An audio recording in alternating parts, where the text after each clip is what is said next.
نہ خود اچھا پہنتے ہو، ذرا ہم پہ رحم تو کرو۔ فاروق اعظم نے کہا نہیں، اچھے کھانے میں اور اچھے پہننے میں الجھ جاؤ گے تو یار کو بھول جاؤ گے۔ صحابہ کرام میں سے نوجوان صحابہ امہات المومنین کے پاس گئے اور امہات المومنین کے پاس جا کر کہتے ہیں امی جان، بالخصوص دونوں امہات المومنین حضرت سیدہ طیبہ طاہرہ عائشہ صدیقہ رضی اللہ تعالیٰ عنہ، سیدہ طیبہ طاہرہ حضرت سیدہ حفصہ رضی اللہ تعالیٰ عنہ، ان دونوں کے پاس گئے اور دونوں کو بٹھا کے کہا امی جان، عمر آپ کی بات رد نہیں کریں گے، ایک کام کریں نا امی جان، آپ حضرت عمر کو سمجھائیں تاکہ وہ خود بھی اچھا کھائیں، ہمیں بھی اچھا کھلائیں۔ فاروق اعظم کم و بیش 3 بر اعظموں کی توجہ کرنا، ابھی مولانا نے جو بات کہی اللہ اکبر، فاروق اعظم 3 بر اعظموں کے بلا شرکت غیر خلیفہ تھے، لیکن جس کا حال یہ تھا روٹی پر زیتون کا تیل لگا کر کے کھاتے تھے، وہ روٹی تازی نہیں ہوتی تھی، کئی دن کی باسی ہوتی تھی۔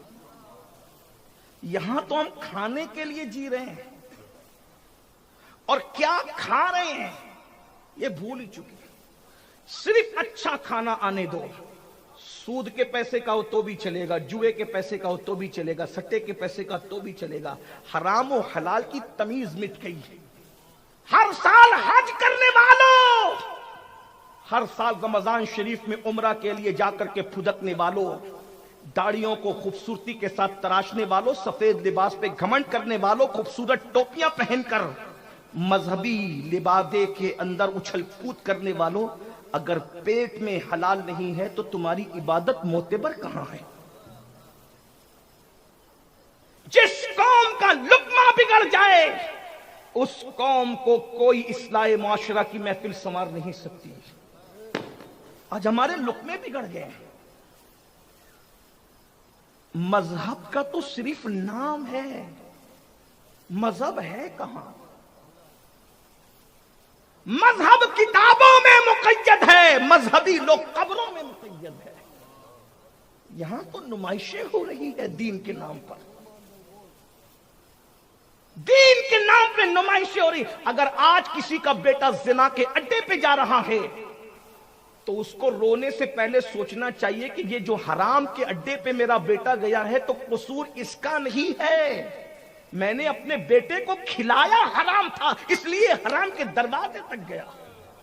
اگر لقمہ حلال کھلایا ہوتا تو ہمارے بچے زنا کے اڈوں پہ نہ جاتے، ہمارے بچے شراب کے اڈوں پہ نہ جاتے، ہمارے بچے جوؤں کے اڈوں پہ نہ جاتے۔ شادی میں ڈی جے نہیں لگائیں گے لیکن جوا ضرور کھیلیں گے، یہ کون سا تقوی ہے بابا؟ میں یہاں بابا اس لیے کہہ رہا ہوں کہ صوفی بزرگ کا تقیہ کلام تھا بابا، تو میں بھی کہہ دوں کہ بابا یہ کون سا تقوی ہے؟ صوفی صاحب لوگوں سے گفتگو کرتے تھے تو بابا کہے یہ بڑے عظیم لوگ ہیں، دعا میں بہت گڑ گڑاتے ہو، پیٹ میں حلال نہیں ہے۔ فلسطین کے لیے پوری امت دعا کرتے کرتے تھک رہی ہے، فلسطین کا مسئلہ حل کب ہو رہا ہے؟ حرم سے لے کے مسجد نبوی تک، مسجد نبوی سے لے کر کے جو ہے وہ دلی کی جامع مسجد تک، اور دلی کی جامع مسجد سے لے کے ہماری مسجد اور جلسوں تک ہم سب دعا کر رہے ہیں، مسئلہ حل کہاں ہو رہا ہے؟ وجہ کیونکہ پیٹ میں جو لقمے ہیں، دعا کرنے والے گڑاتے تو ہیں لیکن پیٹ کے اندر جو حرام بھر رکھا ہے۔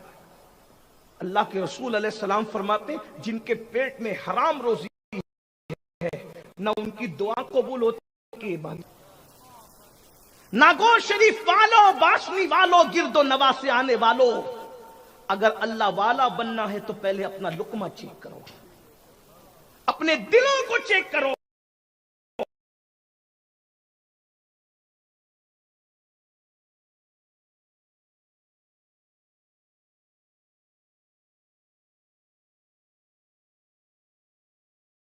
نہیں ہے دنیا میں جب تک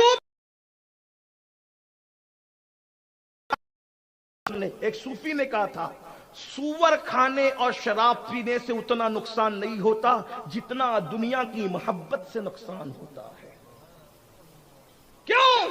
اس لیے کہ سور کھانے اور شراب پینے والا اکیلا برباد ہوتا ہے اور دنیا سے محبت کرنے والا پوری قوم کو لے کر کے ڈوبتا ہے۔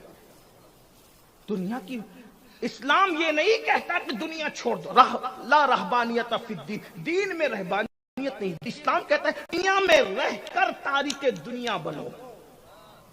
دنیا میں رہ کر دنیا کو کس طرح, جیسے امام غزالی فرماتے کشتی اگر دریا میں ہے تو کامیاب ہے, لیکن دریا کشتی میں آ جائے تو کشتی ڈوب جائے گی. ایسے تم دنیا میں رہو, دنیا کے اندر نہیں رہنا چاہیے. جیب میں کتنا ہی رہے دل میں نہ رہے. صدیق اکبر دعا کرتے تھے امت کا سب سے پہلا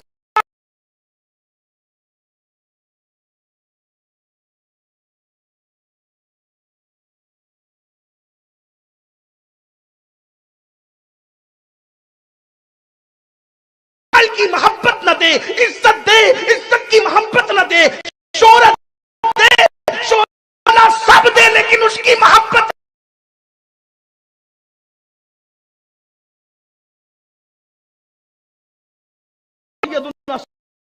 صدیق دیا, نے پورا مال دے دیا اور ٹاٹ پہن لیا, اس لیے کہ خردورہ لباسیوں کی پہچان ہے. جس نے یار کی محبت میں سب سے پہلے ٹاٹ اور گدڑی پہنا ہے اس صوفی کو صدیق اکبر کہتے ہیں. یہ سب انہی کی نقل کر رہے ہیں, انہی کے رشتے پہ چل رہے ہیں. تو میں عرض کرنے لگا تھا سرکار غریب نواز نے ان کو اپنا امام بنایا, امام پر, اور فرماتے تھے معین الدین اور حمید الدین الگ نہیں ہے. کیا جملہ ہے, فنائیت کا درجہ کیا تھا صوفی بزرگ کا. فرماتے تھے کہ معین الدین اور حمید الدین الگ نہیں ہے, یہ فنائیت تھی حضرت صوفی بزرگ کے پاس. ایک مرتبہ دلی بلاوا آیا. اب بات ایک دو بات میں بات سمیٹ لوں گا کیونکہ مجھے سفر کے لیے جانا. ایک مرتبہ دلی بلاوا آیا, ایک بڑا مسئلہ تھا. مسئلہ یہ تھا کہ ایک بزرگ نے دوسرے بزرگ پر حسد کی وجہ سے الزام لگایا. اب نام تو دونوں بزرگ کا نہیں لوں گا کیونکہ میرے لیے تو دونوں ہی بزرگ ہیں. جن کو تحقیق کرنا ہے تو پھر وہ کتابیں دیکھ لیں تو دونوں کے نام پر. ویسے میری قوم کو ناموں کا تجسس بہت ہے. کام چل جائے بھائی, نام چھوڑو, کچھ ہم اپنی اصلاح کر لیں. وہ دونوں بزرگ تو کامیاب ہو گئے, ان کا بیڑا پار ہو گیا, اپنا معاملہ بھی ہے. تو ایک بزرگ نے حسد کی وجہ, پتہ چلا کہ حسد اتنی بری چیز ہے کہ بزرگوں کو بھی بزرگوں پہ الزام لگانے پہ مجبور کر دیتی ہے. اسی لیے سرکار غوث پاک اپنے خطبات میں حسد اور تکبر پہ بہت گفتگو کرتے تھے. کہتے تھے شیطان کا گھر جس نے ویران کیا ہے اسے حسد کہتے ہیں. اور حسد کر کے شیطان کتنا سازشی بنا کہ دونوں میاں بیوی کو جنت سے نکلوایا. لیکن پھر غوث پاک یہ بھی کہتے ہیں حسد کرنے والے کا نقصان ہے, جس سے حسد کیا جا رہا ہے اس کا نقصان نہیں ہے. اس لیے کہ حسد سے سازش کر کے دو نکالا تھا, دو کو نکالا تھا, یہ حسد تھا. مگر جب جائیں گے تو دو نہیں جائیں گے, کروڑوں کو ساتھ لے کے جائیں گے. یہ حسد جس سے کیا جا رہا ہے اس کا کیا نقصان ہوا, نکلے دو تھے, کروڑوں واپس لے کر کے جائیں گے, لیکن یہ جناب اندر نہیں جائیں گے. اس سے پتا چلا ہاں یہ نہیں جائیں گے, اس لیے کہ حسد کرنے والا کبھی محسوس سے آگے نہیں بڑھ سکتا. اس لیے حسد والے نہ بنو. آج کسی کو خوبصورت دیکھ رہے ہو حسد کر رہے ہو, کسی کی عزت دیکھ رہے ہو حسد کر رہے ہو, کسی کا علم دیکھ رہے ہو حسد کر رہے ہو, کسی کا تقویٰ دیکھ رہے ہو. سرکار غوث پاک فرماتے ہیں حسد نیکی کو ایسے کھا جاتا ہے جیسے سوکھی لکڑی کو آگ کھا جاتی ہے. بلکہ حسد کرنے والے مرتے وقت ان کی زبان پہ کلمہ بھی باقی نہیں رہتا. اللہ سے نکالو حسد کو. کپڑے بہت صاف پہن رہے ہو, ذرا دل بھی صاف کر. اور تصوف دلوں کی صفائی, تھوڑا یہاں آ کے بیٹھا کرو نا, یہاں کے بیٹھا. حضرت عبداللہ ابن مسعود کہتے تھے کہ جب زمین کے اوپر کوئی نہ ملا کرے تو زمین کے اندر والوں کے پاس جا کے بیٹھ جایا کرو.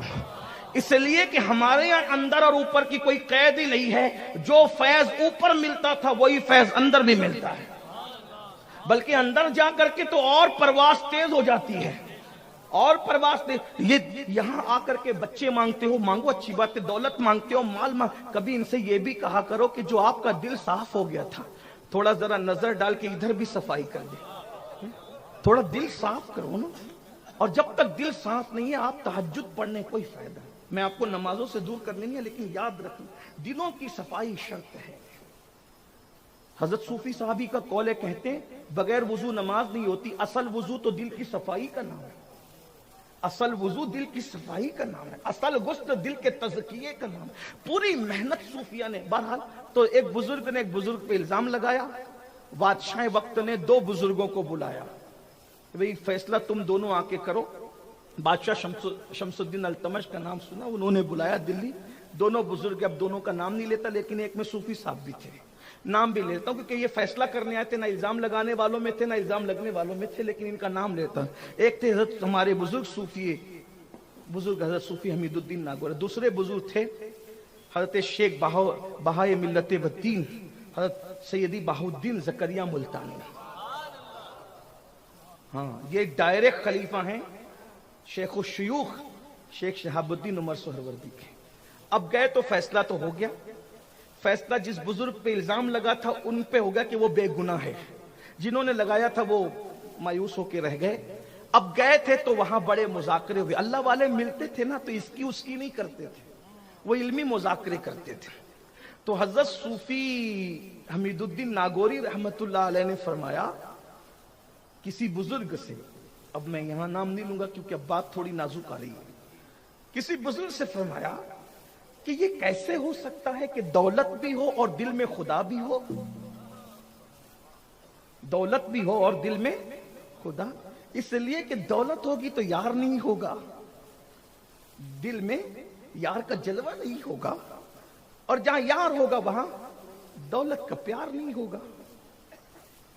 تو چونکہ جواب دینے والے مجیب بھی بڑے علم والے تھے، اپنے زمانے کے شیخ الاسلام تھے، اور شیخ الاسلام ان کو کینیڈا اور برطانیہ نے نہیں بنایا تھا. شیخ الاسلام ان کو بنایا تھا ان کے پیر و مرشد نے. غور فرمائیں، غور تو کریں کہ اس دور کا شیخ الاسلام آج سے تقریباً 600-700 سال پرانا دور کا، اس دور کا مسلمان بھی کتنا اچھا تھا، تو اس دور کا شیخ الاسلام کتنا بڑا رہا ہوگا. تو شیخ الاسلام نے جواب دیا کہ یہ مال اور دولت آپ نہیں رکھتے، ہم رکھتے ہیں. تو اس کی وجہ یہ ہے کہ آپ کی جو بزرگی ہے وہ بڑی سیدھی سادی. جواب بڑا خوش، میں شیخ الاسلام پہ قربان ہوں.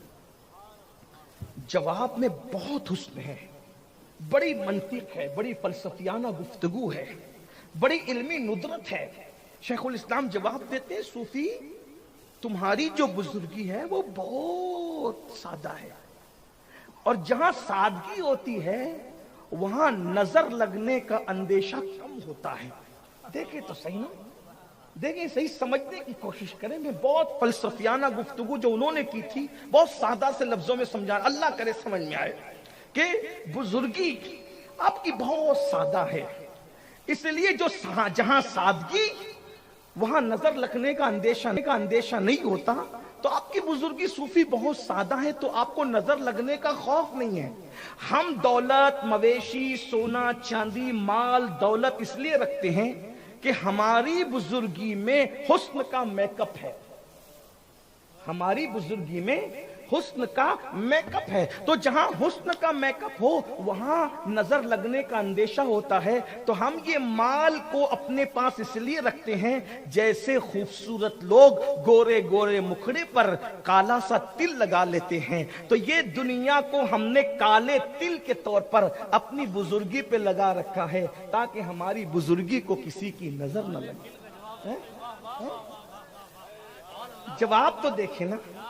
اس لیے میری گزارش ہے زیادہ عبادت کرنے والوں کو ولی مت کہو، یہ منصب اپنا نہیں ہے.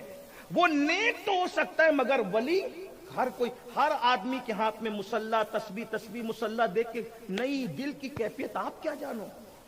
حسن زن نیک ہے، اللہ والا اچھا ہے، لیکن ولی کہنے کا فیصلہ آپ نے کبھی اپنے ہاتھ میں نہیں لینا.